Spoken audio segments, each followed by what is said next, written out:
Tonight on Cross Currents, War in the Desert. The extraordinary story of a fight for independence in the Western Sahara.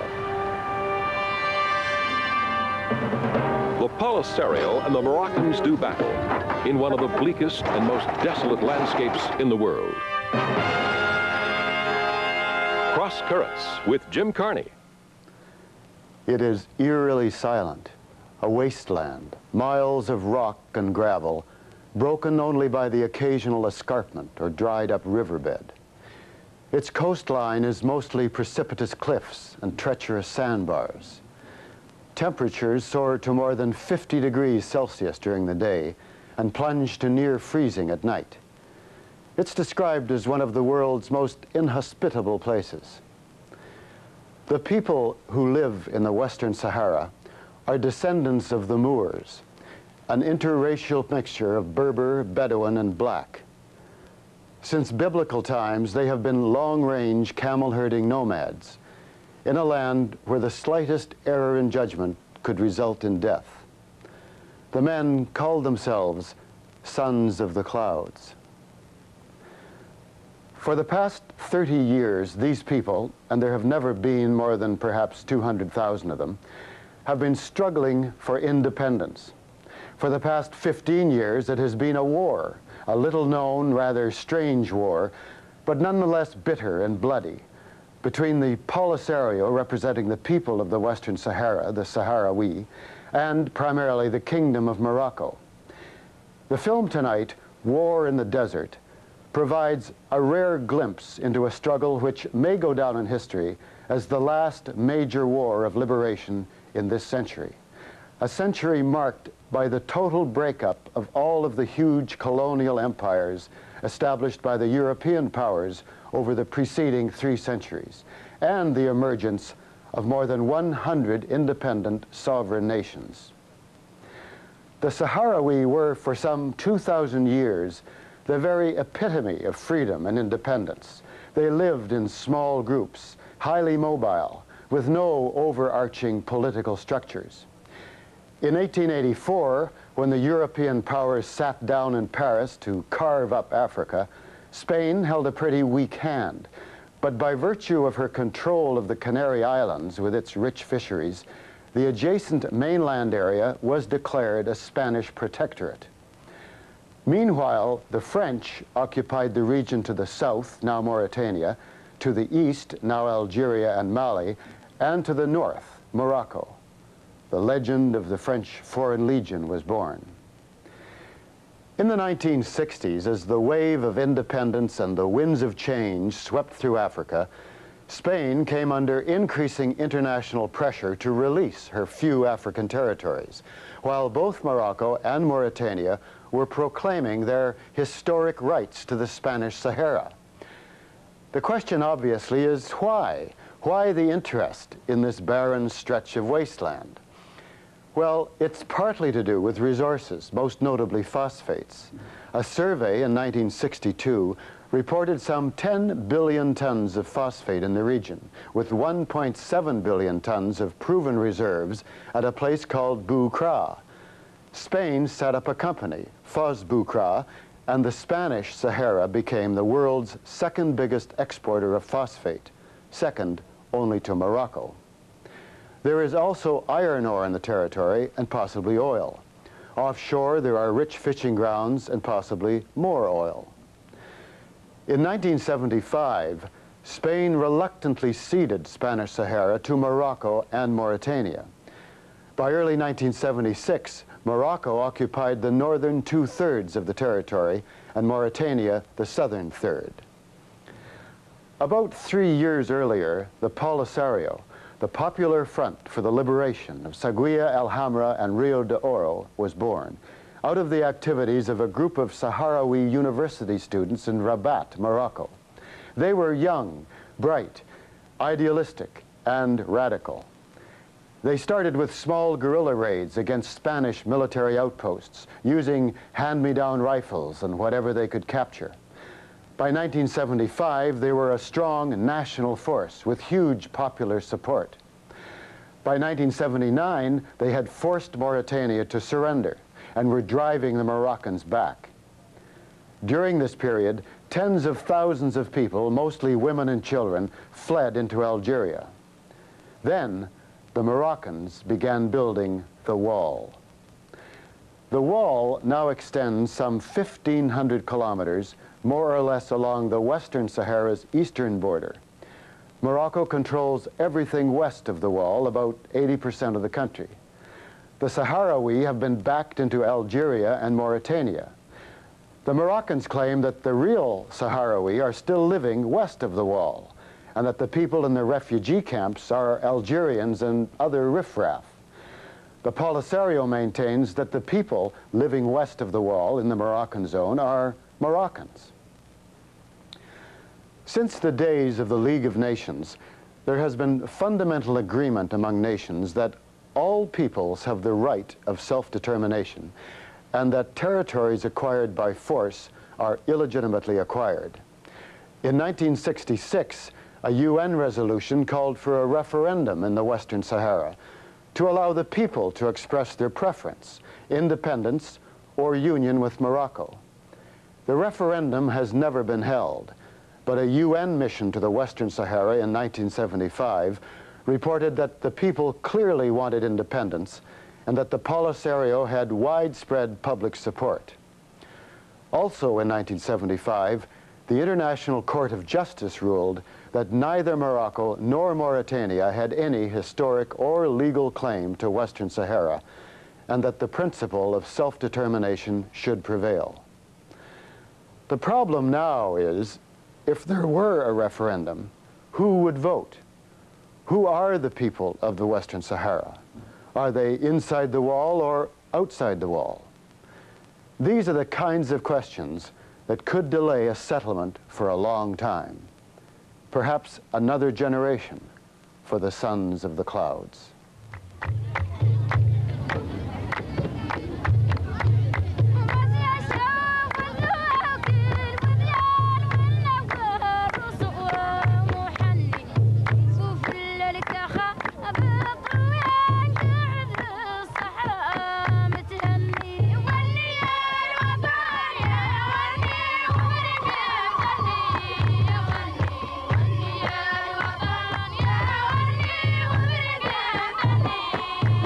On the western plains of the Sahara Desert, a war is being fought.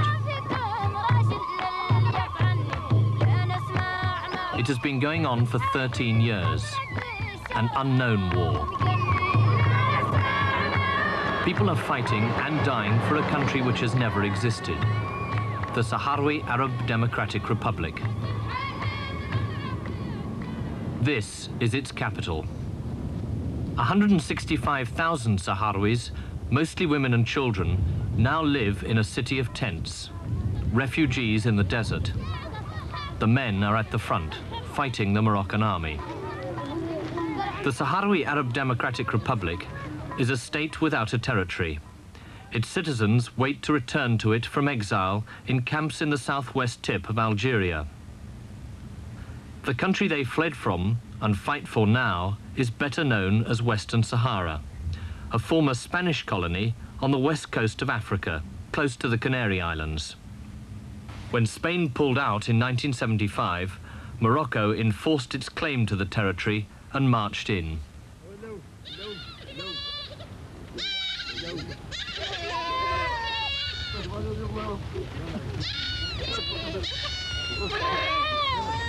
The Sahrawis are traditionally nomads. As drought and rain shifted across the desert, they moved too in search of grazing for their herds of goats and camels. They call themselves the sons of the clouds.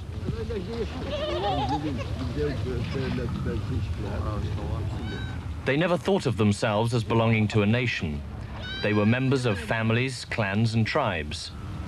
Less than 15 years ago, some of them still owned slaves. Morocco claims that these people and this land do belong to a nation, Morocco. The Moroccans say the Sahrawi chiefs owe allegiance to the Sultan of Morocco, whose empire once included the whole of northwest Africa and half of Spain. The Moroccan claims on Western Sahara are baseless. They have the same claims over Algeria, Mauritania, Senegal, and Mali. And we are the last victim on the list. We feel that we should not be sacrificed for the Moroccan expansionism in the area. The people of Western Sahara feel that they are different, they have different history. We have never been a part of Morocco as such.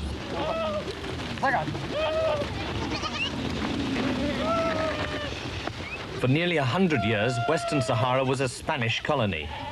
In 1974, Spain announced that it was pulling out.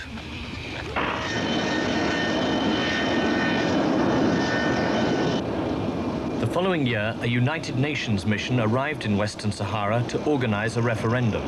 The choice: union with Morocco or complete independence.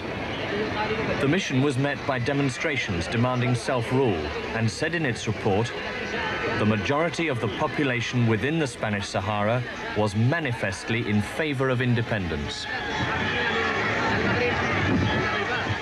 The flags waved by these demonstrators were those of the newly formed independence movement, the Polisario, the Popular Front for the Liberation of Seguia El Hamra and Rio de Oro, as the two provinces of Western Sahara were called. The movement, only 2 years old, was formed by radical Sahrawi students at the University of Rabat in Morocco. They had appealed to all Arab countries, including Morocco, for help to drive out the Spanish. But Morocco rejected the Polisario, even though at this stage it wasn't against a merger with Morocco. The International Court of Justice turned down Morocco's appeal. The court said it could not establish any tie of territorial sovereignty between the territory of Western Sahara and the Kingdom of Morocco.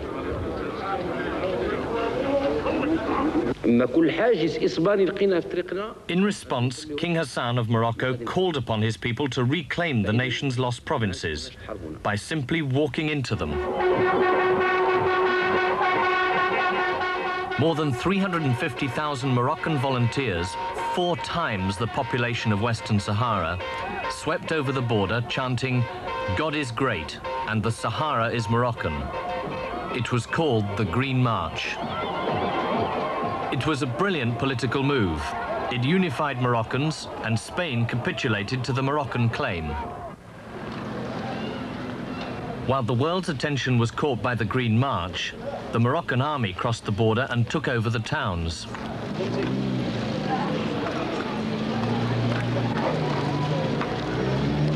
We were invaded by the Moroccan army in 1975. Napalm, phosphorus acid were used against the people of Western Sahara, and that's why 2/3 of the people of Western Sahara fled into Algeria. Why to Algeria? Because that's the only exit left. But Algeria had its own reason for adopting the Polisario. Morocco claimed southwest Algeria, the very area which Algeria now virtually handed over to the Polisario. Politically, the two countries could hardly be further apart. Morocco, a conservative, divine right monarchy, closely allied to the West. Algeria, a radical third world republic.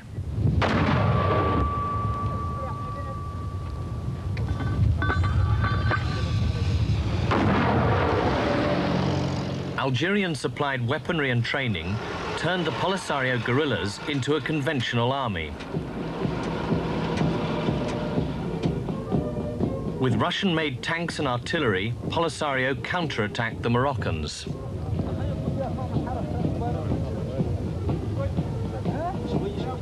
The Moroccans' answer was medieval. They built walls. Stretching for hundreds of miles across the desert, the rock and sand ramparts and the minefields and sensors in front of them blocked out the Polisario.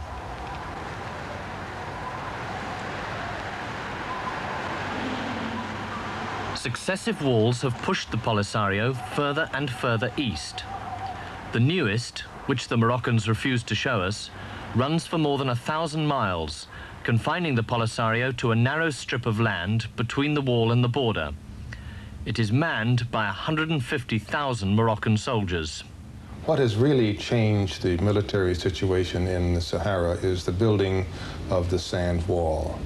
And I believe that the king got some technical advice on this from us and from the Israelis, that we helped him with the sensor system. But the wall has frustrated the hit-and-run tactics of the Polisario.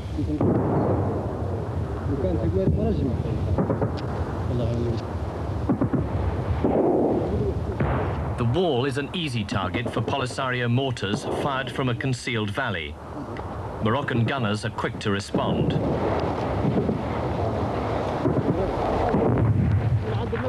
But these surprise random attacks are almost the only tactic left of the Polisario.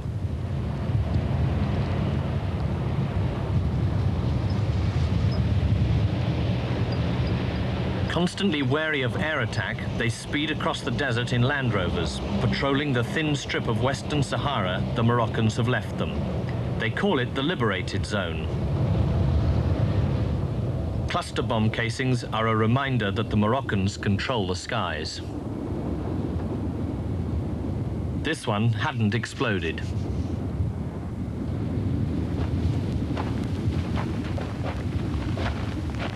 This is a kind of bomb which is intended against armored cars, and it contains about 300 small bombs which, when explode, they extended and spread in a huge area. And who was it dropped on?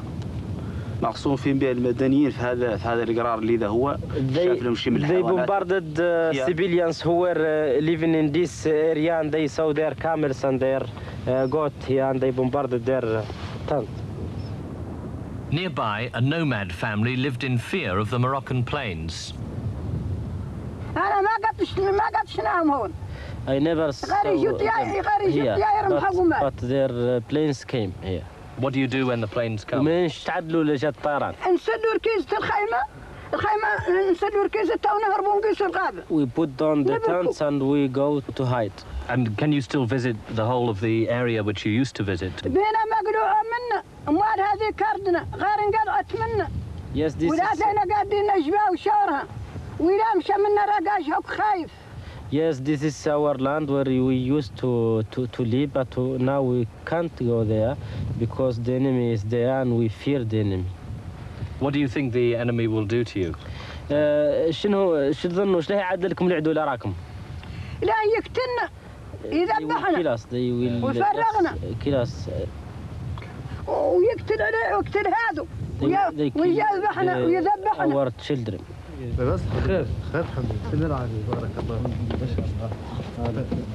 Air attack has also driven the Polisario underground.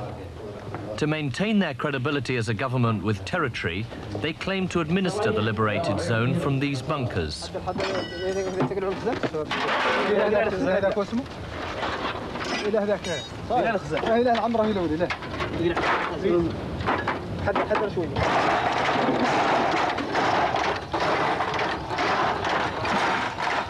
Estimates of Polisario's strength vary from 7,000 to 20,000, but they tie down some 150,000 Moroccan soldiers, hoping to win the war by attrition. Occasionally, they launch dawn attacks to overrun the wall and take prisoners. New recruits learn the tactics in live ammunition exercises on a mock-up of the wall. But they can no longer seriously penetrate Morocco's defences.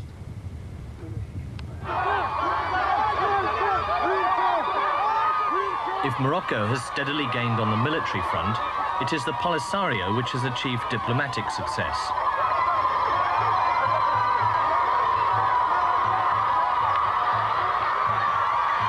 Although no major powers, west or east, recognize the Sahrawi state, it now has the recognition of 71 countries, most of them in Africa and Latin America.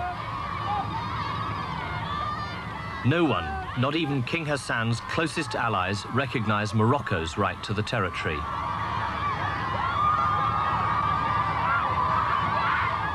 Last month, the movement gained another boost when President Kaunda of Zambia, current chairman of the Organization of African Unity, visited the camps.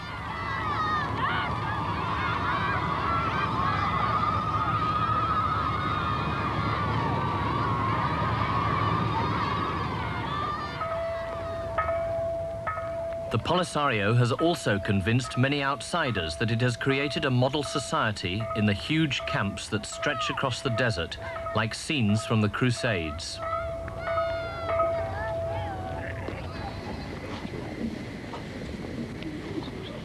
The camps are orderly and purposeful. The tents are spacious, and every family has blankets, cushions, and even furniture. When the refugees first arrived, they had been walking for months in the desert. Many were starving. Their children were dying in epidemics of measles and chickenpox. There were few medical facilities.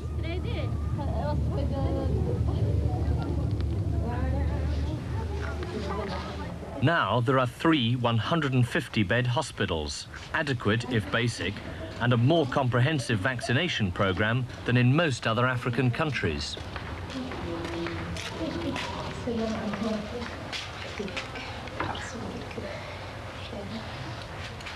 Postnatal care gets a high priority. The Polisario encourages a high birth rate. The more refugees there are, the more difficult it will be to ignore them. This woman has just given birth to her first child. She said she wanted another 4.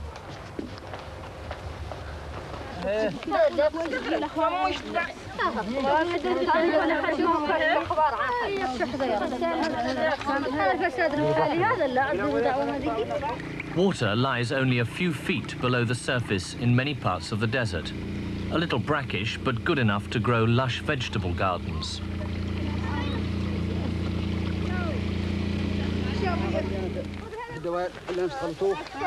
A remarkable exercise in self-help.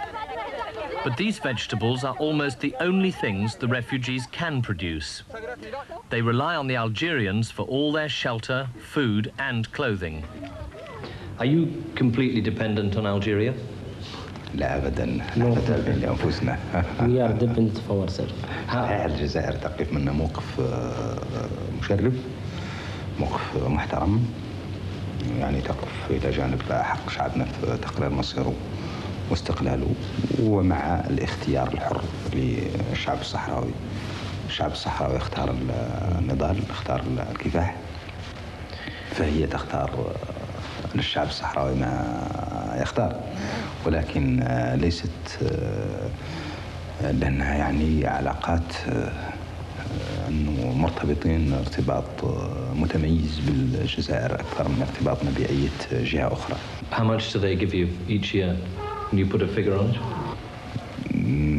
لا يمكن أن أعطيكم يعني رقم محدد، ولكن الجزائر تدعمنا في الميدان الاقتصادي في الميدان الاجتماعي وتقدم لنا كذلك دعم في الميدان العسكري.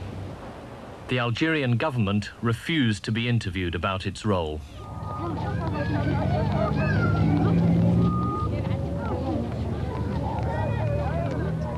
In this society, there is no money. Nothing extra can be gained by work, so there is no competition. In the isolation of the camps, the old social structures and values have been destroyed and replaced by a communalist society controlled by the Polisario's committees and commissars.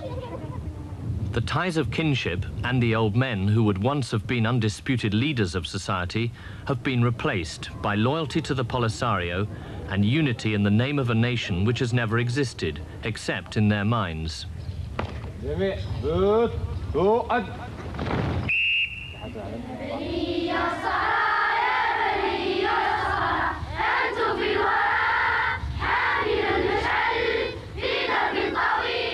The whole land or martyrdom is the Polisario slogan, and from an early age, children who are born in exile are taught where that land lies and who has taken it from them.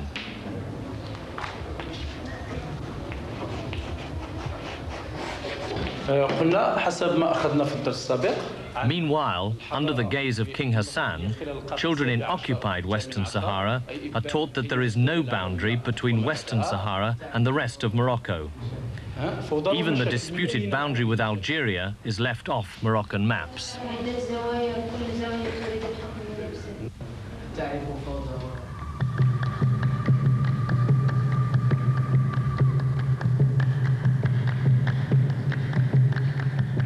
If sincerity can be measured by the amount of money you're prepared to spend on your beliefs, then Morocco would appear to be utterly sincere.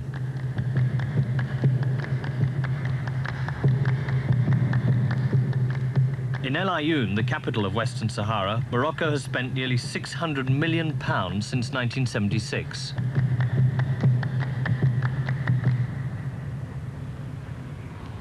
The town has been transformed into a modern city. Is this a map of the town today? No, in fact, it's the old map before the recovery of the Saharan provinces. And as you can see, this is the shanty towns around. All the ones in red are the old shanty towns. And if you move over here, we can look at the shanty towns before 1975, as it is actually pointed on the photographs. The Polisario says that when it takes over, it will have to rebuild a destroyed country. On the contrary, if Polisario did take over, it would inherit one of the more modernized states of Africa. But many of these huge new housing estates have been standing empty for over a year. The Moroccans say the new estates replaced shanty towns and are being given to the local population. But some 100,000 Moroccans from the north have migrated to Western Sahara, drawn by double salaries and cheap bank loans.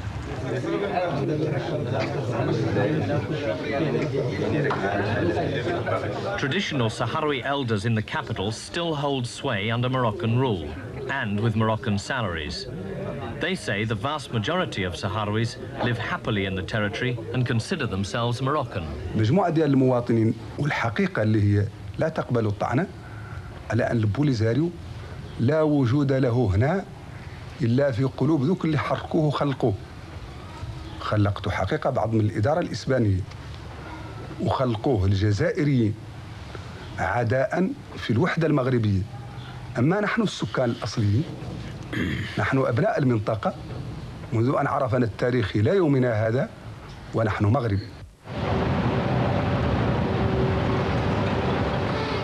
Many people accuse Morocco of cynically using its claim to Western Sahara to grab mineral wealth.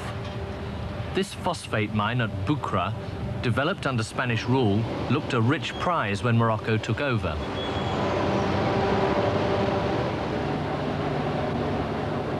But the Bukra mine represents only 2% of Morocco's phosphate reserves, hardly a motive to balance the expense of taking over a country. The longest conveyor belt in the world takes the phosphate to the port of El Ayoun. But the world price has fallen, and the Bukra mine exports less than half what is needed to make it profitable. The Moroccans say they only keep it going to provide work.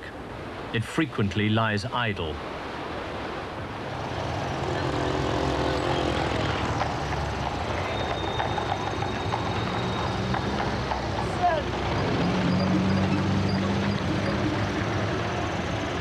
This is the old part of the capital, where Polisario said it still had support.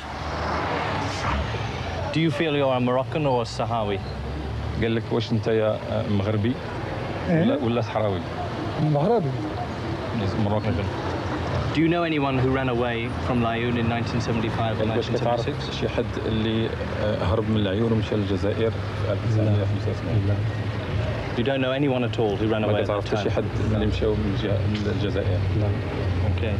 Do you feel you are a Moroccan or a Sahrawi? قال لك واش انت يا مغربي ولا صحراوي؟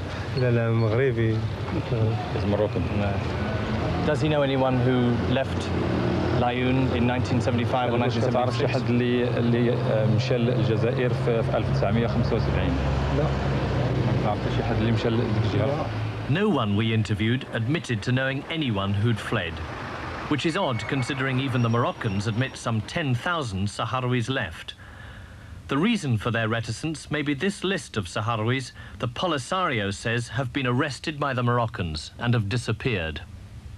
We have a list here of 617 people who've disappeared since 1975.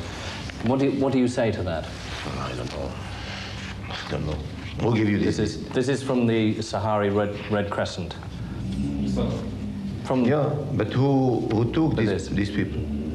They say that they have been arrested and disappeared. By whom? By Moroccan forces. That's not true. That's not true. That's not true. But anyway, it's childish. I mean, to say that if they have been arrested, maybe there are some reasons. I mean, it's very difficult. Do you arrest people for simply being a member of Polisario if they're in Western Sahara? Why not? Of course. Of course. If they say we're not going to attack Morocco, but we are a member of Polisario because we want our own country, they would be arrested, yeah?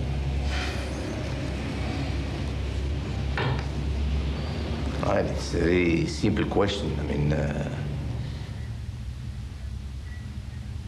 And according to people back in the refugee camps, they were not just arrested. Fatima Bea, a nurse from El Ayoun, was detained for giving an interview to a Spanish journalist. Me pusieron en una tabla que solo cabe la columna vertebral con la cabeza colgada. Me ataron las manos, me pusieron una descarga eléctrica, me dijeron que cuando quería hablar que levantara el dedo puesto que tenía las manos atadas. Entonces ahí empezaron a ahogarme con agua sucia, ponerme... Mama Sidi was arrested as a suspected Polisario supporter. وفي الفترة التي هي مثلا الإنسان يعامله بعدة معاملات بالإضافة إلى وضعيته النفسانية يعذب بكورينتي يديروا في أذنيه يديروا في كراعيه وفي يديه مقعد هذا كهربائي يقعد عليه وثم يحزموه على طابله ويكتفوه وأحيانا يعلقوه يديروا راسه تحت. ودي العملية ما تستغرق ياسر لا على الإنسان فيه مثلا يفقد بعد وعيه لأنه كان ثقله كامل ينزل عليه. Were the other people you'd been arrested, you were then detained with, were they also tortured in the same way for the same period? De la misma manera o incluso más, porque me contaron las mismas compañeras que una de ellas entró y vio un cuerpo de una persona totalmente triturado y con las paredes llenas con manchas de sangre, diciéndole que si no diría la verdad que le pasaría igual que a esta persona que está viendo. We met people who said they'd been tortured and people who said that when they... Maybe à la guerre comme à la guerre, as they say in French, à la guerre comme à la guerre, that exists in your country, that exists in America. When it comes to the interest of the people, of the majority, of the unanimity of the people, you have to be very strict. And I think we have to prevent the people, I mean, from the Polisario, if any, to come and challenge us in our territories. What do you know of other people who were arrested with you or detained with you? Tengo mi hermana que está en la cárcel, que era locutora de Radio Nacional durante el colonialismo español y después lo fue durante la invasión. Y desde el 79 no hemos vuelto a saber nada de ella. Desde la tarde que se la llevaron no hemos tenido ninguna información respecto a ella. Have any other members of your family been detained? طبعا في هذه الصورة مثلا عندي صورة أختي القي عليها لقاء هي اللي كنت أتكلم معك عنها تقريبا 87.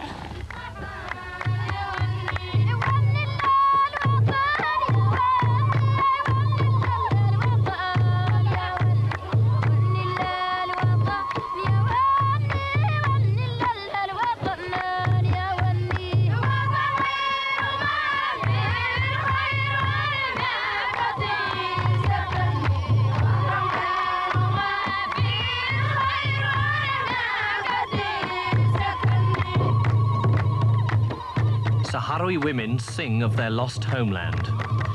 They are separated too from their husbands away at the front.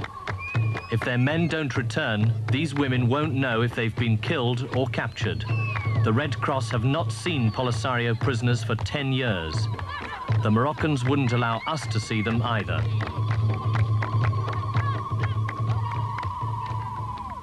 The Polisario holds over 2,000 Moroccan prisoners and allowed us to interview 7 of them. What were the soldiers told when they were going to the wall, when they were going to the battle? Who were they told they were going to be fighting against? واش تيقولوا لكم منين كتبغيو تدخلوا المعركة شكون وضد من كتحاربوا؟ لا عدو صافي ما عرفناهم واش جزائريين ولا They told us that we are fighting enemy and that's all. We don't know what they are, if they are Algerians or things, or other people. Who did you think you were fighting against? Did you think you were facing Algerians? Algerians, Cubans, and things like that, and all nationalities. But in fact, there were Sahrawis, and only Sahrawis. Only Sahrawis. Were you surprised? Well, yes. Do you now think that Morocco has got a claim to this, to the Western Sahara? Well, this is a political problem, you know. I am not political.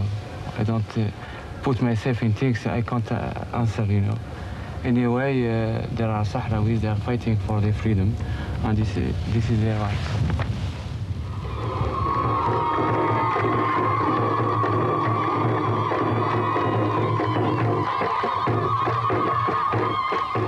The Moroccans say the Polisario is an Algerian creation.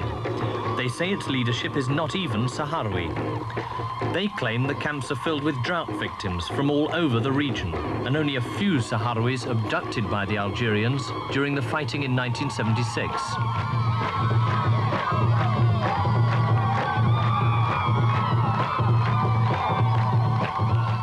Khalil Dihili, a provincial governor in Western Sahara, is from a prominent Sahrawi family and supports these claims. Ce sont des gens, des Mauritaniens, des Algériens, des Maliens, mais ils ne sont pas d'ici. Peut-être 10 000 sont d'ici ou 15 000, mais pas plus. Hein? Les gens d'ici, ils sont toujours ici, ils sont à Asmara, à Lyon, à Dakar. Are you saying that it's possible for the Algerians to keep several thousand people, to take them away from this area and from Western Sahara, and to keep them by force for 12 years near Tindouf in camps, as they are now? Is that possible? Exactement ce qu'il passe maintenant. C'est ça la situation, exactement. Les Algériens, ils ont séquestré tous ces gens-là, et ils sont là contre leur volonté.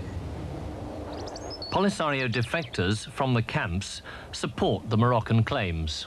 How did you find life there in the camps?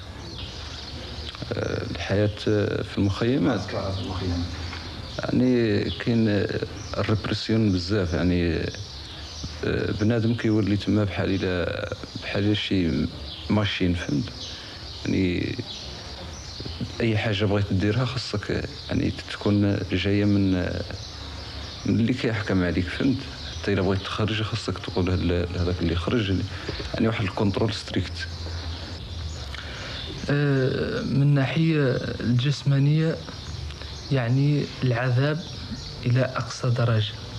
العذاب في الناس بهم اللي يبغوا الناس تم دائما تخدم باش ما تفكر، يعني باش ما تفكر في واقعها، يعني عندها العلاقه اللي ذاك شوي اللي تاكل وتخمم فيه والله الساعه اللي جات ترقد ما يقد يخدم، ما يقد يخدم عقله، يعني يعدلوه العذاب في الخدمه في البريك ويجهروا الحسيان ويديروا لهم حاله الطوارئ كاع ما يخالقه والتجمعات السياسيه وهذا كامل.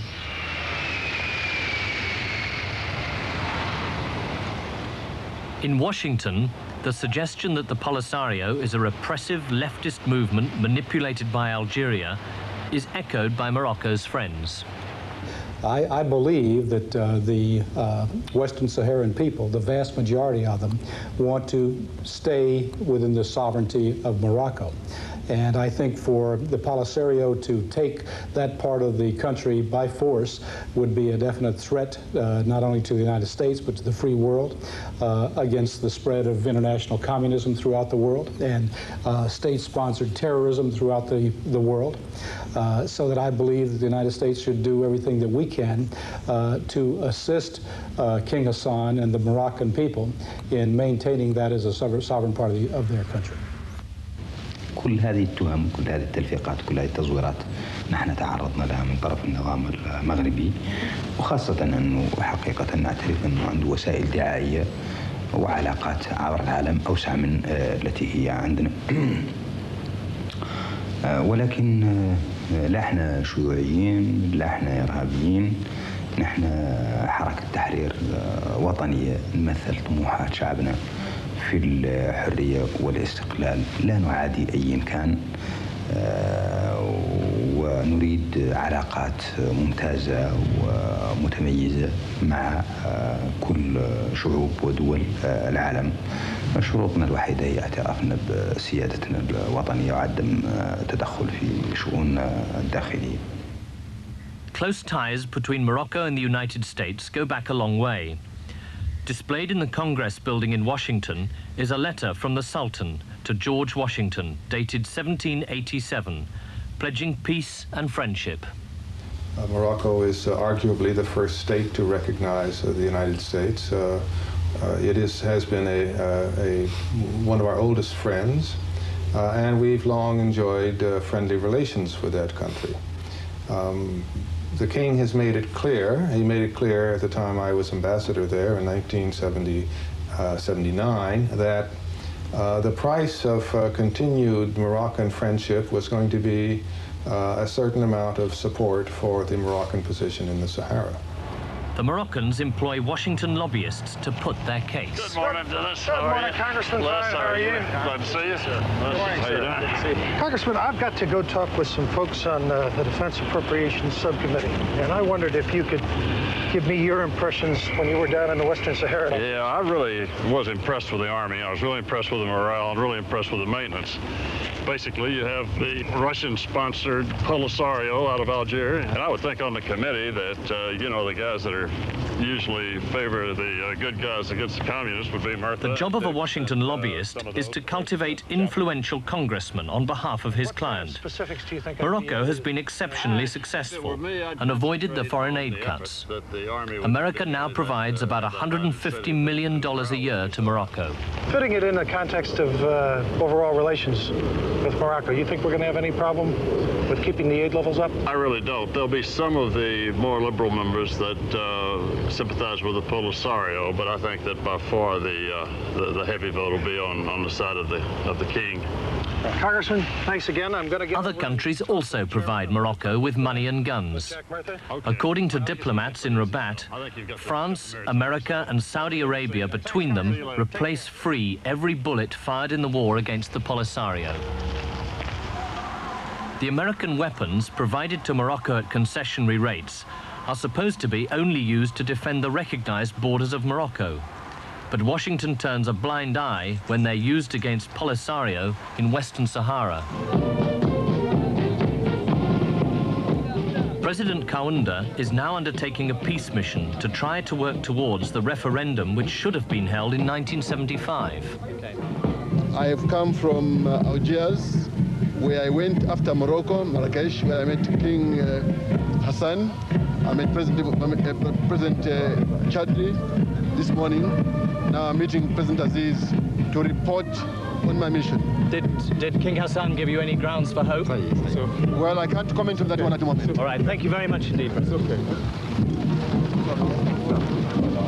Monsieur le Président, Monsieur le Secrétaire Général, honorable délégué.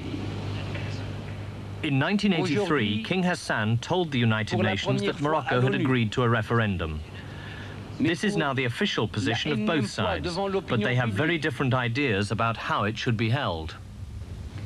في غياب هذه الإرادة عند المغرب، في غياب إرادة الجلوس معنا على طاولة المفاوضات بصورة مباشرة، نريد أن تتكفل الأمم المتحدة والوحدة الإفريقية بقواتهم وإدارتهم بالإقليم بعد انسحاب القوات المغربية والإدارة المغربية والمستوطنين المغاربة من الصحراء الغربية، وبعد ذلك يطرحون السؤال على الشعب الصحراوي ويتم الاستفتاء. You would say the main thing holding up the referendum now is the insistence of Polisario for direct talks with you, which you are refusing. This is the main thing. It's nonsense. Why should we talk with the Polisario? What does he represent? If Morocco had nothing for him, no history, no claim, no tribes, no Treaty of Madrid, no Green March, he has something very important for him. He's there. He's there with his army, with his administration, with his plans of development.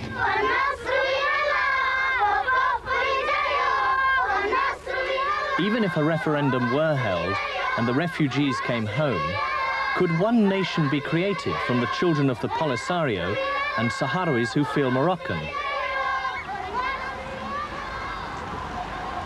Morale on both sides is high, but if the war goes on, how long is Algeria prepared to fund the Polisario? There is no sign that the Moroccans intend to give up.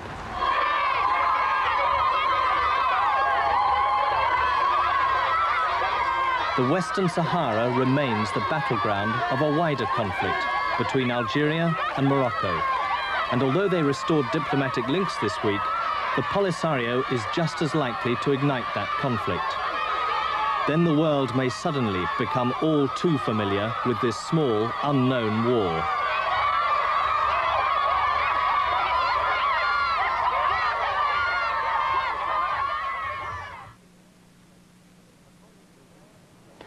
According to recent press reports, the wall appears to have ended any chance for a Polisario military victory.